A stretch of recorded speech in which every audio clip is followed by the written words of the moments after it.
7 दिन पहले पता लग गया कि आपके पास जीवन के 7 दिन शेष हैं। अन्यथा संसारिक लोगों का हाल कैसा है महाराज, सदा जैसे एक श्वास का भरोसा नहीं है, किंतु फिर भी यहाँ पर ऐसे रहते हैं जैसे सदा सदा यहीं पर रहना हो। बोलिए सच्चिदानंद भगवान की। यही सच्चाई है, मनुष्य ऐसे ही रहता है यहाँ, जबकि ये पता नहीं है कि अगली श्वास आएगी अथवा नहीं आएगी।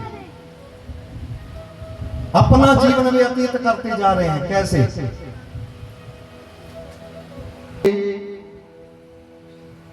रात गवाई सोई के और दिन गवायो खाए, अरे हीरा जन्म अनमोल बंदे जो कौड़ी बदले जाए।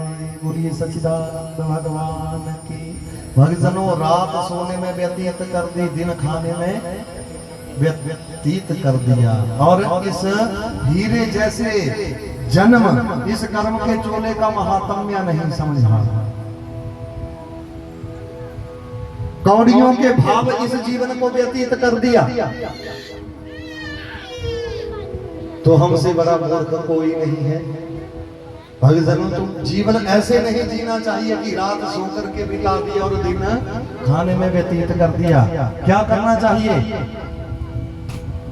महापुरुष कहते हैं, श्वास श्वास में नाम जप लो, अरे श्वास श्वास में नाम जप लो और वृथा श्वास न खोए। अरे क्या पता अगली श्वास का आना हो या ना हो। बोलिए सच्चिदानंद भगवान की। भक्तजनों, पता नहीं है अगली श्वास मिलेगी या नहीं मिलेगी। यदि इसी समय भगवान का बुलावा आ गया, इसी क्षण जाना पड़ेगा। इसलिए महाराज, हर श्वास समय हो सुमिरन तेरा, यूं बीत जाए ये जीवन मेरा। बोलिए सच्चिदानंद भगवान की। हर श्वास में भगवान का सुमिरन होना चाहिए।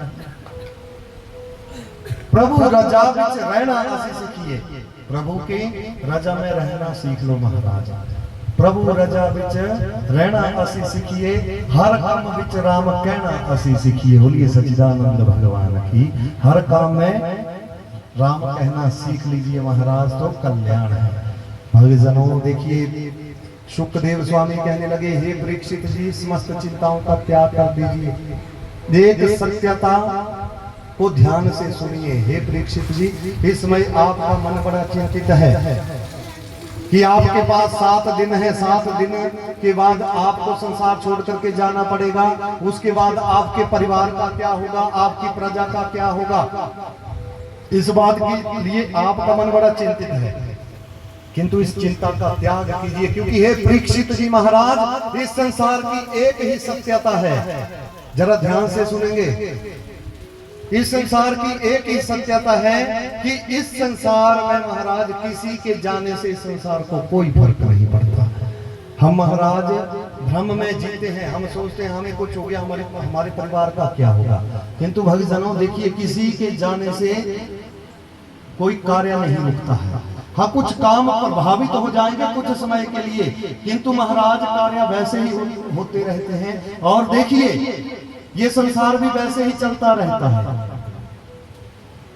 हे परीक्षित जी महाराज, आपसे पहले भी बड़े बड़े राजा महाराजा इस संसार में आए, आकर के चले गए। उनके जाने से भी इस संसार को कोई फर्क नहीं पड़ा। यहाँ तक कि भगवान स्वयं चल करके आए, भगवान के जाने से भी इस संसार को कोई फर्क नहीं पड़ा। तो हमारे आपके जाने से महाराज इस संसार को कौन सा फर्क पड़ने वाला है। भक्तजनों, ये बड़ा सुंदर ज्ञान है, बड़ा दिव्य ज्ञान है। बोलिए सच्चिदानंद भगवान की। उसके बाद महाराज शुकदेव स्वामी जी कहने लगे, श्री शुकदेव उवाच, परीक्षित जी, अब आ गए हैं, समस्त चिंताओं का त्याग कीजिए। अब यहाँ पर बैठना है, तो कैसे बैठना है? तो भक्तजनों, क्या उपदेश दिया? जितासनो जित श्वासो जित संगो जितेंद्रिया। देखिए, जब भगवान के पास कथा सुनने के लिए सत्संग में जाते हैं तो कैसे बैठना चाहिए? जितासनो जित श्वासो जित संगो जितेंद्रिया, स्थूल भगवतो रूप मने संधारम ये दुया। बोलिए सच्चिदानंद भगवान की। सबसे पहले कहा कि मनुष्य का आसन कैसा होना चाहिए। बोलो। हाँ जी, बोलना चाहिए। और नहीं सुनो ना। बोलिए सच्चिदानंद भगवान की। भक्तजनों, सबसे पहले आसन के ऊपर विजय प्राप्त होनी चाहिए। भक्ति तब होती है धरती के ऊपर पलोथी मार करके बैठना पड़ता है यदि सच में भक्ति करनी है। तो सबसे पहले भक्ति के लिए महाराज जित आसनो, आसन के ऊपर आपकी विजय होनी चाहिए। विजय मतलब आसन इतना पक्का होना चाहिए कि जितनी देर सत्संग चले उतनी देर पलोथी मार करके बैठ सके।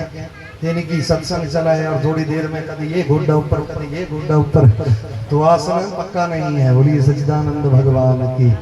भक्तजनों, तो अवस्था के अनुसार, हाँ यदि कोई शरीर में दिक्कत है तब तो कुर्सी के ऊपर बैठिए, पर जे खरे स्वस्थ हो करके आप कुर्सी के ऊपर बैठे हुए हैं भक्तजनों, तो फिर जो फल आप लेना चाहेंगे वो फल आपको नहीं मिल पाएगा। बोलिए सच्चिदानंद भगवान की। तो सबसे पहले भक्ति मार्ग पर चलेंगे तो सबसे पहले आसन को जीतना पड़ता है। उसके बाद जित श्वासो, श्वास के ऊपर विजय प्राप्त करनी पड़ती है। कैसे होती है विजय प्राप्त श्वास के ऊपर? बोलो जल्दी। वही विधि प्राणायाम की विधि महाराज प्रतिदिन करेंगे तो एक ही श्वास के ऊपर बहुत समय तक हम जीवित रह सकते हैं। ये ऐसी विधि होती है। जित संगो, अपनी इंद्रियों को अपने वश में कर लेना, इनको जीत लेना,